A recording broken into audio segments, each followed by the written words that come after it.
Mheshimiwa Rais Magufuli kwenye kipindi hiki amebomoa, amefumua na kuisuka upya miundo na mifumo ya kisheria na kitaasisi ili kuhakikisha sekta ya madini inageuka kutoka kuwa laana kwa Watanzania kama ilivyo laana kwenye nchi nyingine, inatengeneza vurugu na tafrani na kugeuka kuwa sekta ambayo ina manufaa. Kipindi hiki cha miaka mitano tumeanzisha Tume ya Madini ambayo mnaona kwa sasa inafanya kazi kubwa sana ya kuanzia kutoa leseni za madini, kusimamia uchimbaji na kufuatilia mapato na kukusanya mapato ya serikali. Tume ya Madini imeanzishwa na imeanza kazi, iko Dodoma. Lakini kwenye kipindi hiki wengine huwa wanapenda, kwa nini mnafanya mabadiliko hamweki mifumo ya kisheria pamoja na mifumo hiyo ya kitaasisi ya kuanzisha Tume ya Madini, lakini pia ina maofisi kwenye mikoa na maeneo mbalimbali nchini. Kipindi hiki pia pamoja na marekebisho ya sheria ya madini, ile sheria kuu, tumetunga sheria muhimu sana katika historia ya nchi yetu. Sheria ya kwanza ni sheria inayotupa mamlaka sisi kama taifa ya kujadiliana na wawekezaji katika sekta hii ya madini kwenye maeneo tunayoamini kwamba yana vipengele visivyofaa, visivyo na maslahi kwa nchi yetu. Hiyo sheria ilitungwa, ilipingwa sana, lakini leo miaka mitatu minne baadaye tangu zitungwe tunaona manufaa. Tumeingia kwenye majadiliano.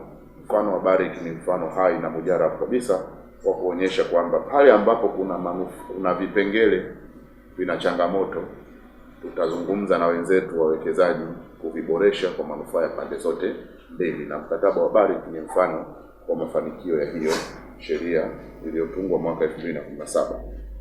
Lakini tumetunga sheria ambayo nitaeleza mafanikio ya pili. Sasa imewafanya Watanzania wamiliki madini yao, yaani zile zama za mwekezaji anakuja anachukua kila kitu.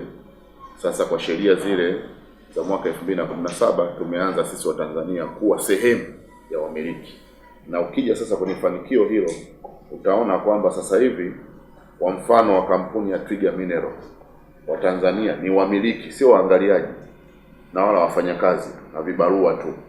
Yaani katika kipindi hiki utekelezaji wa sheria hii umewafanya Watanzania watoke kutoka kuwa vibarua, watazamaji wa ndege zikiruka tu za madini, kuangalia mchanga unavyotoka, hadi kuja kuwa wamiliki. Na tumeanza baada ya kurekebisha mkataba na wenzetu wa Barrick kuanza kuwa wamiliki. Kwa sasa unapozungumzia mgodi wa Bulyanhulu, mgodi wa Buzwagi na mgodi wa North Mara, Watanzania ni wamiliki kupitia kampuni ya Twiga Minerals, ambayo hii kampuni imeanzishwa ikiwa inamilikiwa kati ya serikali ya Tanzania kwa niaba ya Watanzania na kampuni ya Barrick.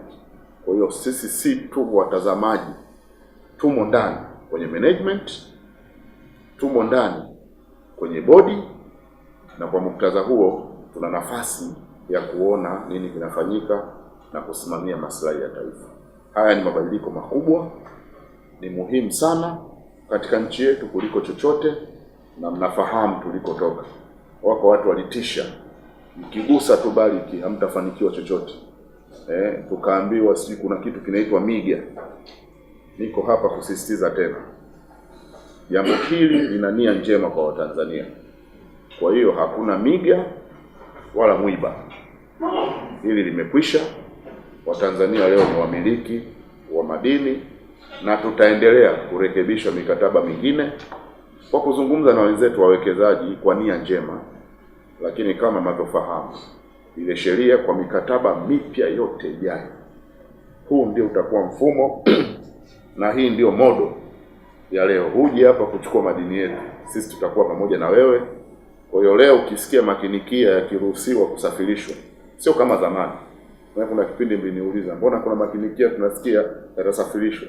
Yatasafirishwa tukiwa tunajua nini kilichomo, kina thamani gani, tofauti na zamani tulipokuwa tunakwenda tu airport kuangalia ndege inaruka tunasema makinikia yanaondoka. Kwa sasa tutakuwa tunajua kuna madini ya aina gani, yana thamani gani, kodi ya serikali ni ipi, na hatimaye tukija gawana hisa, fedha ya serikali ni ipi. Huu ndio mfumo mpya wa karne ya 21 ambao Dr. John Pombe Magufuli ameuleta kwenye sekta na usimamizi wa sekta ya madini. Mafanikio ya tatu katika kipindi hiki cha miaka mitano, sio tu kuweka sheria na mifumo na Tanzania kuanza kwenye hiyo modo ya uwekezaji kuwa mmiliki, pia serikali imehamasisha na imewekeza kwenye kusisitiza wawekezaji wengi waje nchini, na kwa kweli tunayo evidence ya kitakwimu kwamba sio kwamba tumetunga sheria zimewafukuza watu au tumetunga kanuni zimewafukuza watu kuja kuwekeza nchini. Hapana, Tanzania imeendelea kupokea wawekezaji wengi wa ndani na wa nje kuwekeza kwenye sekta ya madini. Katika kipindi cha miaka mitatu iliyopita tumetoa leseni kubwa, ndogo na zakati za madini zimetoka 3,464 mpaka leseni 7,132. Kwa hiyo ukiangalia uwekezaji kwenye sekta ya madini, maana tulitishwa tunaharibu uwekezaji sura ya Tanzania. Hapana, numbers zinaonyesha tofauti. Kwa sera zetu, pamoja na kwamba tumepigania Watanzania kufaidika zaidi, bado hazija discourage wala kuzuia wawekezaji wa ndani ambao ndio wengi pia na wa nje ambao wako makini zaidi kuja kuwekeza. Hesabu zinaonyesha kwa mfano 2017-18 walikuwa na leseni 3,664 zikapanda mpaka leseni 5,594 mwaka 2018-19, lakini zimeongezeka. Watu wanazidi kumchukua leseni za kuchimba madini yetu, zimeongezeka mpaka 7,132. Kwa hiyo kama ninavyosema, serikali nayo pia imeendelea, haikuishia tu kuweka sheria na mifumo. Kama serikali tumeendelea kuwekeza kwenye kuboresha mazingira ya ufanyaji biashara kwenye sekta ya madini, na kwa kweli kwenye kipindi hiki cha miaka mitano, moja ya uamuzi muhimu sana tuliofanya ulikuwa ni kuwapunguzia kodi wafanyabiashara au wachimbaji madini wadogo. Katika kipindi hiki tumepunguza kodi kwa wachimbaji wadogo zenye thamani ya 23% ya mapato yake ambayo alipaswa alipe. Kwa hiyo badala ya serikali kuchukua robo ya mapato yako, tumekuachia. Kwa hii ndio tunasema hata wakati fulani tunapozungumzia dhana ya serikali kuwawezesha Watanzania kuongeza kipato, sio kukupa shilingi 10,000 kwamba tumekuongezea kipato. Kama tulikuwa tunachukua shilingi 100,000 yako kupitia kodi, tumepunguza kodi nyingi sana, ubaki na 1,000, ubaki na 100,000 kuliko kuchukua 10,000 ambayo tumekuongezea. Tumefanya hivyo kwenye kodi nyingi sana zimefutwa kwenye sekta ya mifugo, uvuvi na kilimo, zaidi ya kodi 100 zimefutwa. Lakini kwenye sekta ya madini tumefuta kodi zifuatazo kwa wafanyabiashara wadogo wadogo wote nchini. Wachimbaji, kuna kodi ya zuio ambayo ilikuwa 5% ya mapato ukiuza madini, tumerudisha kwa mchimbaji mdogo abaki nayo. Kuna 18% VAT, hii nayo ilikuwa inakatwa kwenye mapato, tumekurudishia.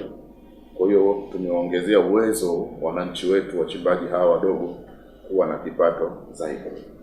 Lakini kwenye kipindi hiki cha miaka mitano, serikali imefanya jambo jingine kubwa sana la kimageuzi kwenye sekta yetu ya madini kwa kuanzisha masoko ya madini na kupunguza, ambayo yamesaidia kupunguza upotevu wa madini nchini.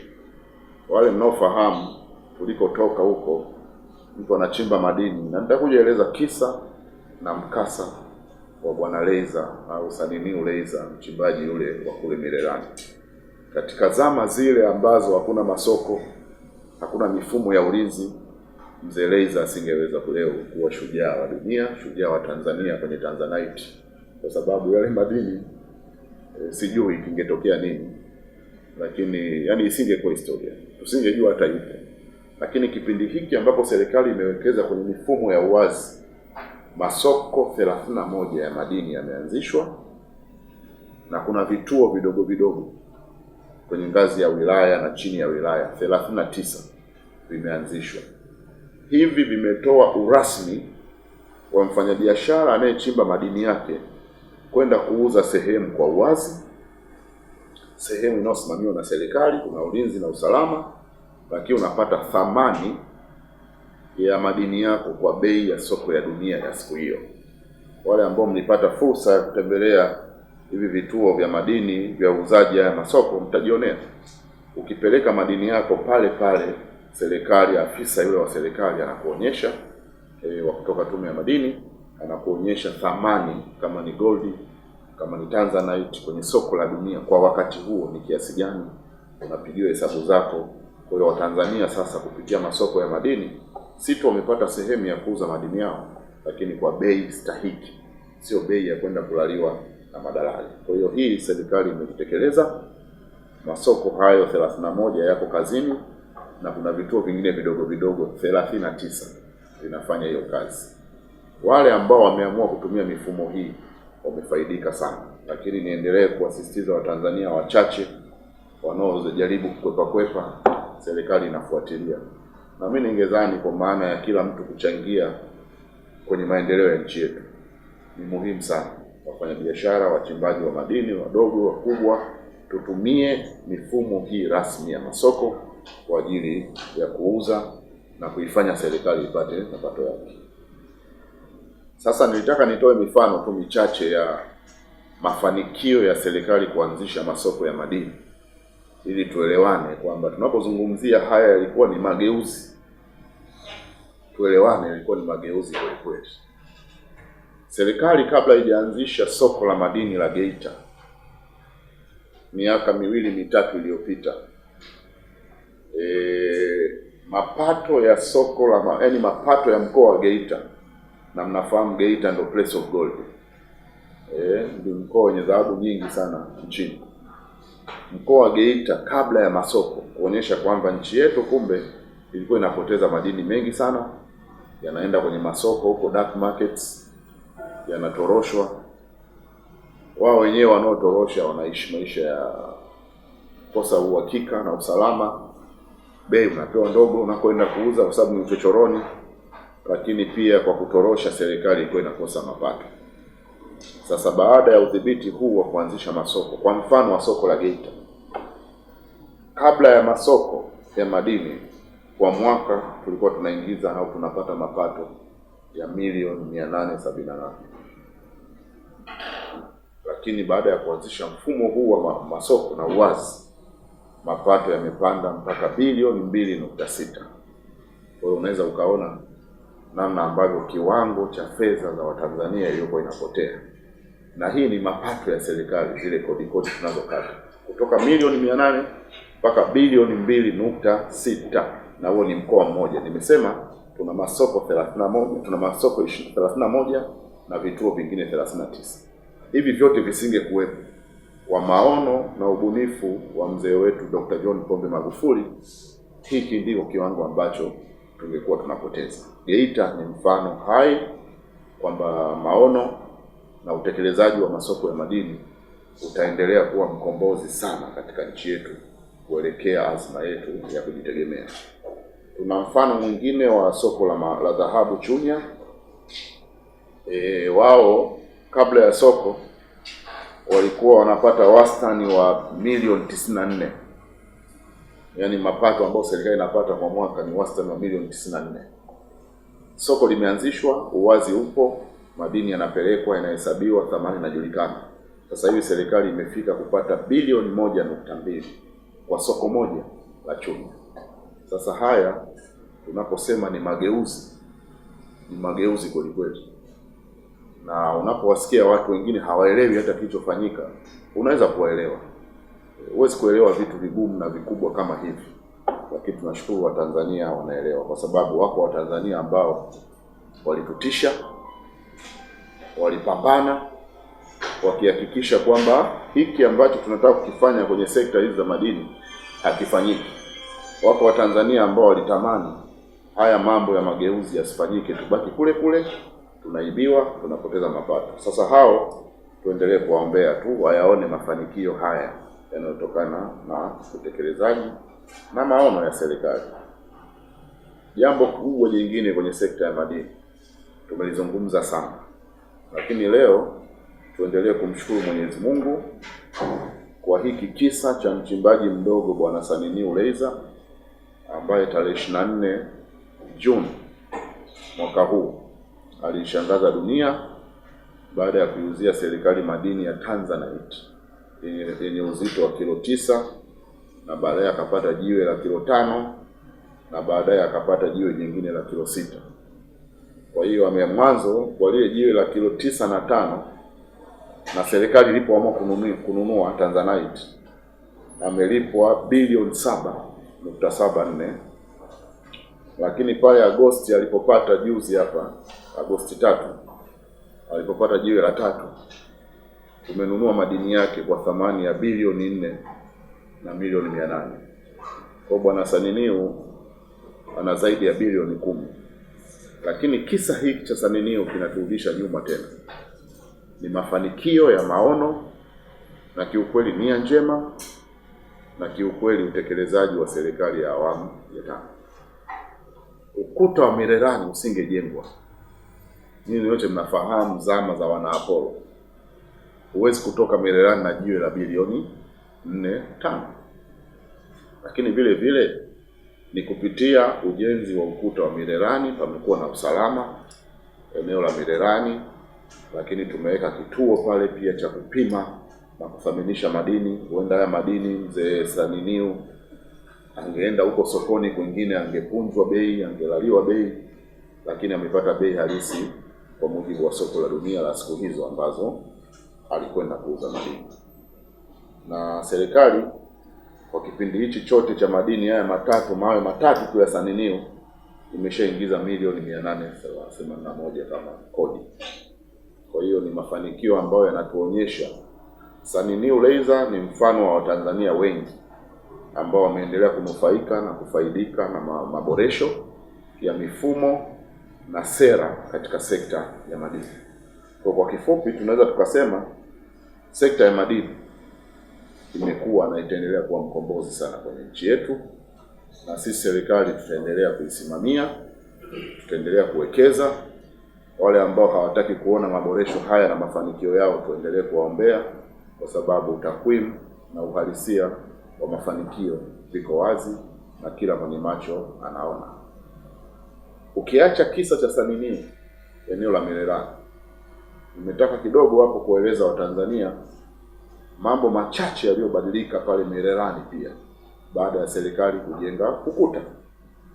Kwa mfano, kwenye mapato, wachimbaji wadogo wa Tanzanite, hapa tunazungumzia wadogo, acha kampuni kubwa. Serikali kutoka kwa wachimbaji wadogo pale Tanzanite wanaochimba Tanzanite Mererani, tulikuwa tunapata kwa mwaka kodi zetu zote ni milioni 71. Kwa maana yake nini? Madini mengi yalikuwa yanachimbwa, yanatoroshwa, wanaofaidika wanafaidika, lakini sehemu kubwa ya Watanzania walikuwa wanakosa. Sasa ukiacha kisa cha Saniniu kama mmoja ya mafanikio ya ukuta wa Mererani, hili ni eneo jingine la kuonyesha Mheshimiwa Rais alipoamua kujenga ukuta yalikuwa ni maono, yaliwatatiza watu wengi, lakini hatimaye kama ninavyosema siku zote, Mheshimiwa Dr. John Pombe Magufuli anapoamua kufanya jambo, tulia kwanza. Usikurupuke kupinga, kwa sababu ni mwanadamu mwenye nia njema, ni kiongozi mwenye maono, lakini kiongozi ambaye hatimaye anamwangalia Mtanzania kuliko yeye na sisi tulioko serikalini. Mtanzania ndio namba moja kwetu. Sasa angalia, tulikuwa tunapata wastani wa shilingi milioni 71 tu kama serikali mwaka mzima. Leo tumejenga ukuta, mapato yakaongezeka, yakaenda kufika bilioni 1.4. Bado yamepanda yakafika bilioni 2.15 kufikia Juni mwaka huu. Na hii inapanda kila mwaka. Maana yake ni nini? Mapato haya yanakwenda kuwawezesha Watanzania kutekeleza miradi mingi ambayo tunatamani kuitekeleza. Kwa hiyo mtarajie sekta ya madini itaendelea kutoa mchango wake mkubwa sana kutokana na mageuzi haya, na mimi ungeniuliza ningesema haya ni mageuzi ya kuenziwa kuliko kubezwa, kwa sababu kwenye kila eneo unaona manufaa kwa serikali, unaona manufaa kwa Watanzania mmoja mmoja. Haya ni aina ya mageuzi, sio ya kubezwa, bali kuenziwa na kuendelezwa ipasavyo. Hiyo ilikuwa upande wa kuonyesha tulikotoka. Kabla ya ukuta wa Mererani milioni 71 tu kwa mwaka. lakini sasa hivi tumekwenda bilioni 2 na usheri. Lakini kilo za madini ambazo zilikuwa zinazalishwa pale Mererani kwa ujumla, yani ukikusanya madini ambayo wamedeclare, yani wachimbaji wamechimba wakaja kuiambia serikali haya ndo madini, tulikuwa tunapata kilo 169 kwa mwaka. Yani ndio wamekuja wamesema hizi tumechimba.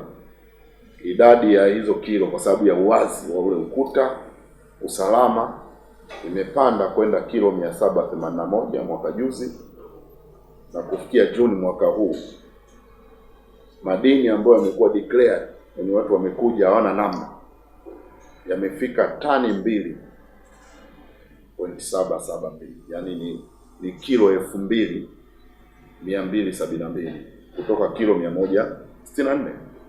Ndio narudi pale pale, sehemu kubwa ya haya madini yalikuwa yanapotea. Kwa hiyo unapozungumzia mageuzi kwenye eneo la Mererani tu ni makubwa mno kwa mchimbaji mdogo mdogo, lakini makubwa mno kwa serikali. Sasa la mwisho kwenye sekta ya madini ni la kujiuliza, je, tumeboresha mifumo ya taasisi, tumeweka masoko, tumeboresha sheria, mapato kwa jumla ya serikali tunapoteza au tumegain? Yani tumefanikiwa au tumekimbizana tu, sera, sheria, mifumo, hakuna mafanikio makubwa.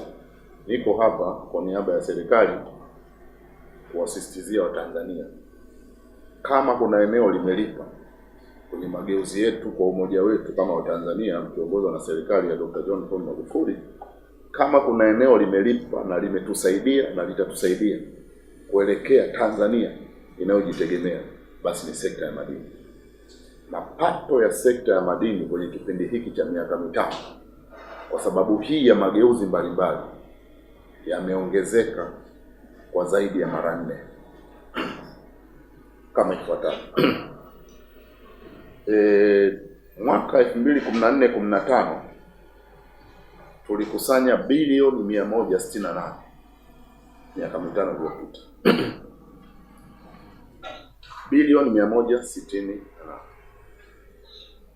Tukapanda 2015-16 bilioni 207, yakaongezeka kidogo bilioni 213 mwaka 2016-17, lakini yakaongezeka tena mapato mwaka 2017-18 yakaenda bilioni 301 mapato kwa mwaka, sekta ya madini.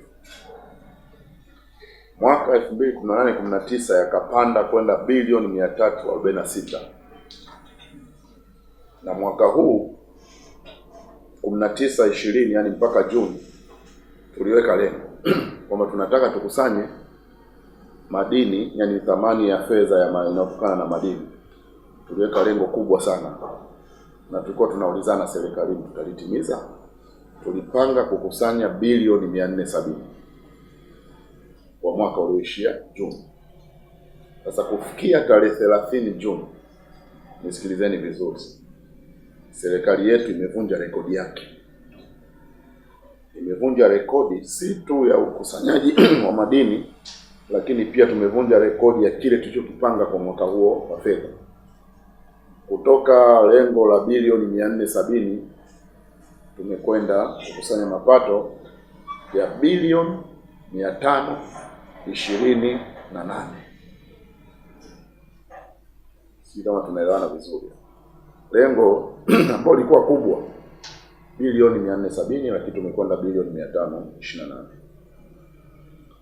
Ni fedha nyingi, lakini tunaamini bado tuna kazi ya kuendelea kufanya kwenye sekta ya madini. Tuendelee kupata mapato makubwa kwenye sekta hii, iendelee kuwa limbuko kwa Watanzania. Kwa mwisho ni washukuru kwa kusema mafanikio haya ni uthabiti wa maono ya Rais Magufuli, lakini vile vile ni haki ya Watanzania kunufaika na rasilimali zao, lakini ni mafanikio yanayotokana na uamuzi wetu, na hapa nisisitize sana, haya mafanikio kwenye sekta za madini ni mafanikio ya maono ya Mheshimiwa Rais mwenyewe, lakini kwa kweli haki ya Watanzania kunufaika, lakini pia ni matokeo ya sisi kama Watanzania kukataa ushauri mbovu na usiokuwa na maana wa baadhi ya Watanzania wenzetu. Kuna Watanzania hapa kila ulipogusa walikuwa hawataki. Ukitaka kutunga sheria mpya za madini walikataa. Ukitaka kuanzisha taasisi mpya ya madini walikataa. Unajenga ukuta Mirerani walikataa. Unafanya hiki walikataa. Tunasema tungewasikiliza hao watu, leo tusingejivunia mafanikio haya. Kwa mafanikio haya ni matokeo pia ya kujifunza kwamba Watanzania kuna watu kuwakataa, hawana jema kwa nchi yetu, na kwa kweli wengine ni mawakala wakiza. Hatujui wanachotusimamia. Sheria hutaki zitungwe, ukuta hutaki uanzishwe, masoko hutaki, majadiliano na wawekezaji turekebishe mikataba Watanzania wanufaike hutaki. Yaani wewe ni kizazi cha kukataa. Unajikataa mwenyewe, unakataa unachokitamani, unakataa Tanzania ijayo, unakataa kila kitu hadi kivuli chako. Hawa Tanzania, somo hili la madini, Watanzania wa namna hiyo, somo hili la madini, narudia tena, la mafanikio tuliyowapata, linatufundisha kwamba kwa kweli hawa tuwaombee, lakini tusiwape nafasi. Watatuharibia nchi yetu, na kwa kweli watatutoa kwenye mafanikio na reli ambayo tunapaswa kuendelea kuisafiri. Sisi serikalini kwa manufaa haya tumepata nguvu sana, tumepata moyo, na kwa niaba ya serikali niwashukuru watendaji wote ambao hawakulala. Nafahamu kuna wakaguzi wetu wa madini wanasimamia ukusanyaji wa madini maeneo mbalimbali ya nchi. Kuna vijana wetu wanaolinda haya madini, na kila Mtanzania ambaye aliamua badala ya kuchimba madini ukaenda kwenye dark markets akachukua madini kupeleka kwenye haya masoko, tuwashukuru, na serikali inaahidi itaendeleza mageuzi haya kwa kasi zaidi, tukiamini madini yetu yana nafasi zaidi ya kuisaidia nchi yetu. Usiache kusubscribe katika akaunti yetu ya YouTube channel na kisha bonyeza alama ya kengele ili uwe wa kwanza kupata kila aina ya matukio mbalimbali, iwe ya ndani au ya nje, kutokea hapa Jamvi Online TV.